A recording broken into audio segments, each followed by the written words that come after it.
Hi friends, তোমরা সবাই কেমন আছো? আশা করছি তোমরা সবাই খুব ভালো আছো আর আমিও খুব ভালো আছি। আবার চলে এলাম ছোটো একটা ব্লগ নিয়ে।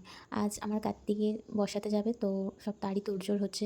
সব কিছু ওর খাবার দাবার, তারপর চকলেট সব কিছু রেডি করে নেওয়া হয়েছে। তারপর দুই দাদু মিলে ওনাকে বসালেন। বসানোর পরে বরণ করবে সবাই মিলে, মানে বড় মারা মিলে। তারপর আমি ওর গায়ে একটা চাপা দিয়ে দিয়েছিলাম, সবাই বলছিলো ঠান্ডা লাগবে, তো একটা গায়ে কিছু দিয়ে দিতে হয়। তো তার জন্য আমি ওটা দিয়ে দিচ্ছিলাম। তারপর একে একে মালা, তারপর চকলেটের মালা করা হয়েছিল। তারপর ওকে টাকা দিয়েছিল, সমস্ত কিছু ওকে দিয়ে দিই। তারপর বড় মা দেখতেই পেয়েছো বরণ করে নিল। তারপর একে একে মিষ্টি খাচ্ছে সব বড় মারা মিলে। আর কানে কানে বলতে হয় তো সেটাও বলছে। এই আমার মা ওকে মিষ্টি খাইয়ে দিচ্ছে, দেখতেই পাচ্ছ। এরপর আমার ছোটো কাকিমা খাইয়ে দিল, মানে ছোটো দিদুন। তারপরে জেম্মা, এই দিদি খাইয়ে দিল। তারপরে কানে কানে এই দিদিও বলে দিচ্ছে যেটা বলতে হয়। তারপর আমাকে বললো ওর মুখের খাবারগুলো ফেলে দিয়ে মুখটা মুছিয়ে দিতে, তারপর তুমি আবার খাওয়াবে। তো আমি সেই মতোই মুখটুক মুছিয়ে দিয়ে তারপর সন্দেশ ওকে খাইয়ে দিচ্ছি, দেখতেই পাচ্ছ।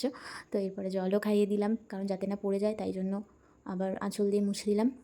তারপর লাস্টে পান খাওয়াতে হয়, তো সেটাও খাওয়ালাম। আমাকে বললো কানে কানে বলতে, যেটা সেটাও আমি বললাম। বলার পর একটা নিয়ম আছে যে চাল দিতে হয়, তো ও চালটা আমার আঁচলে দিয়ে দেয়। তারপর আমি সেটা নিয়ে ঘরে চলে যাই। তারপর ছোটো দাদুন ওকে কোলে নেয়, কোলে নিয়ে ওর দাদুন ওকে কোলে নিয়ে নামায়।